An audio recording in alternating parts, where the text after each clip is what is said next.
Hi, Mike Patterson here, and I just found out that you can add an SVG drawing to the surface of an object in your slicer to emboss it, to engrave it, embed it.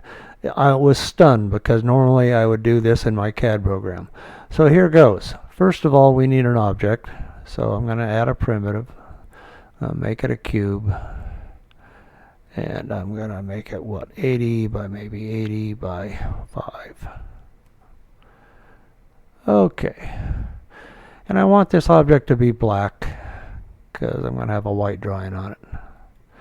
Okay, so what you do is incredibly simple. To add the SVG is you right-click the object, go to Add Modifier. On the flyout menu, go down to SVG. Just click on it. And go find your SVG file. Bear with me for a second here.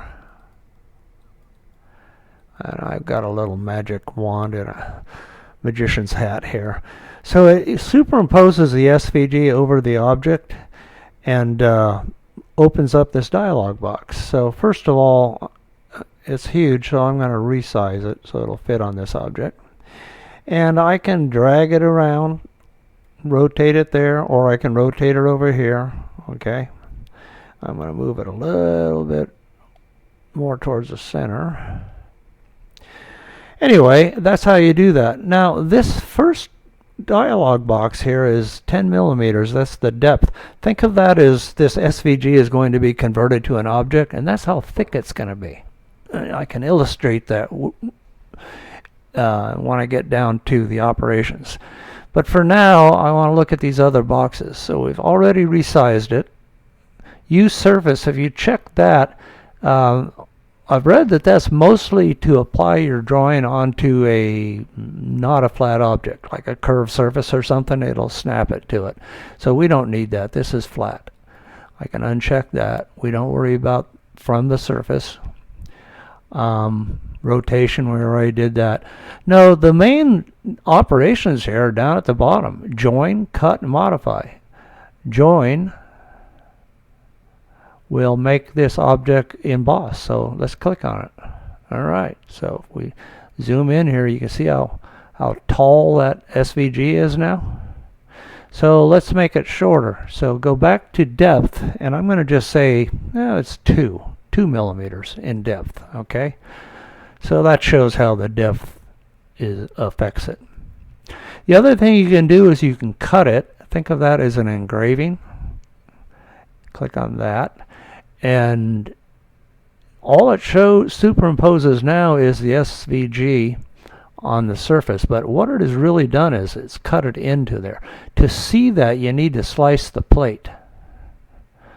So there it goes. So if I zoom in, you can see it's actually cut or engraved into the plate. All right. So let's go back to the Prepare menu. And you see when I go back to Prepare, I've lost my SVG edit. So just go back to where you can see the SVG. Right-click it again, and you'll get a menu where you can edit the SVG again. All right, so the last one is a modifier. I'm going to click on modifier. And this is not the color of the SVG. It just shows where it is. I don't know why they picked that color. Again, to see what it actually does, you need to slice the plate. So I'm going to slice the plate. Okay, and you can't see it. Why is it you can't see it? It's because if I go to the process objects, that SVG file actually is black. All right. So to change that, I don't think I can do it in the preview button. I guess not. So let's go back to Prepare. Right click, change the filament. My computer catches up with me.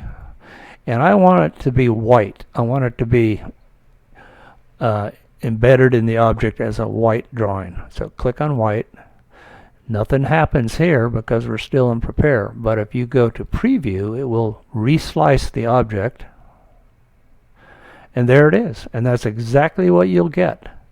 Your drawing will be embedded in there. And by embedded, I mean this is flat across here. It's not embossed, it's not raised, it's not cut, it's not into it, it's just flat. So that's a quick tour of how to use an SVG file to add a design to your object in your slicer. I hope this helps somebody. Bye for now.